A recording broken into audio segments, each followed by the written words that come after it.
ಚಾನ್ಸ್ನ? ಸೋತೋದ. ಈಗೇನ್ ಮಾಡ್ತಾನೆ ನಿಮ್ hero? Will he give up? ಗಾಯಗೊಂಡಿರೋ ಸಿಂಹದ ಉಸಿರು ಗರ್ಜನೆಗಿಂತ ಭಯಂಕರವಾಗಿರುತ್ತೆ. What do you mean?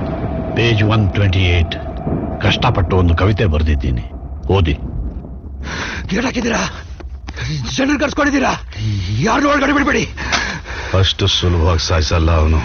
Shoot ಮಾಡಿ ವಿಧಾನಸೌಧದ ಮುಂದೆ ನೇತಾಕ್ತಾನೆ. ತಲೆ ಕೆಡಿಸ್ಕೊಂಡು ಒಂದ್ ಕಣ್ ತರೋದಕ್ಕೆ ಇಷ್ಟೊಂದು ತಡ್ಕಾಡಿದ್ರೆ ಅವ್ನ್ ಕಾಯಕ್ಕಿಡೀ ಸೈನ್ಯನೇ ನೆರೆದಿತ್ತು.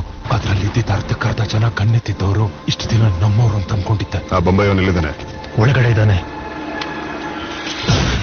ನೋಡಿಬಹುದು ಅಂದೆ,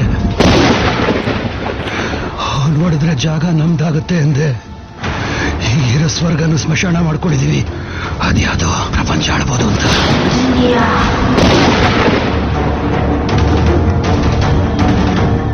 ಆದ್ರೆ ಅವನು ನಮ್ಮನ್ನ ಯಾಕೆ ಬಿಟ್ಟ? ಪವರ್. ಅವು ನಮ್ಮನ್ನು ಯಾವಾಗ ಬೇಕಾದ್ರೂ ಹೊಡಿಬಹುದು. ಆದ್ರೆ ಈ ಪ್ರಪಂಚಕ್ಕೆ ಅವನ ತಾಕತ್ತೇನು ಅಂತ ತೋರ್ಸಕ್ ಬಂದಿದ್ದ. ಈಗ ಅವರಪ್ಪ ಸಾಯ್ಲಿ ಅಂತ ಕಾಯ್ತಾ ಇದ್ದಾನೆ. ಟೈಮ್ ತುಂಬಾ ಕಮ್ಮಿ ಇದೆ. ಈ ಗರುಡ ಸಾಯ್ಲಿಲ್ಲ ಅಂದ್ರೆ ನಾವೆಲ್ಲ ಸತ್ತೇ ಸಾಯ್ತೀವಿ. ಹಾಗಾದ್ರೆ ಅಲ್ಲಿಗೆ ಹೋಗ್ತೀರಾ? ಆ ಜಾಗಕ್ಕೆ ಅವ್ರಗಳ ಮಧ್ಯೆ ಆ ನರಕಕ್ಕೆ ಯಾರು ಹೋಗಕ್ಕಾಗತ್ತಾ? ಯೋಚನೆನಾದ್ರೂ ಮಾಡಕ್ಕಾಗತ್ತಾ? ಅವ್ನು ಎಲ್ಲಿ ಹೊಡೆದೋಗಿರೋ ಏಟ್ಗೆ ಅಲ್ಲಿ ಹೋಗೋದಕ್ಕೆ ಯಾರು ಯೋಚನೆನೂ ಮಾಡಕ್ಕಾಗೋದಿಲ್ಲ.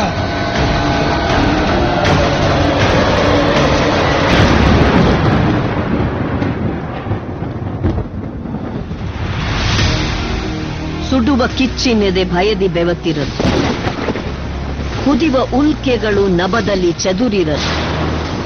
ಮಿಕ್ಕಿದ್ದು ಸುಟ್ಟೋಗಿದೆ ಅನ್ಸುತ್ತೆ. ಒಂದ್ ಹೊಡೆದಾಡ್ತಲ್ಲಿ ಯಾರು ಮೊದ್ಲು ಹೊಡೆದ್ರು ಅನ್ನೋದು ಲೆಕ್ಕಕ್ಕೆ ಬರಲ್ಲ.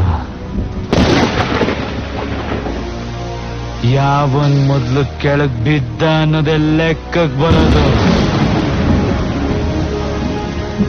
ಯಾವನ್ ನೋಡಿಬೇಕು ಅಂತ ಕರ್ಸಿದಿರೋ ಅವನ್ ನೋಡಿದ್ರೆ ವಾಪಸ್ ಹೋಗಲ್ಲ.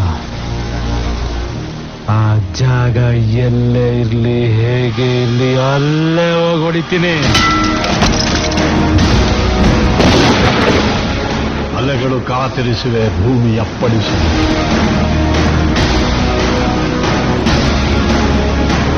ರವಿ ಕಾದು ಕುಳಿತಿಹನು ಅಸ್ತಮವಾದ.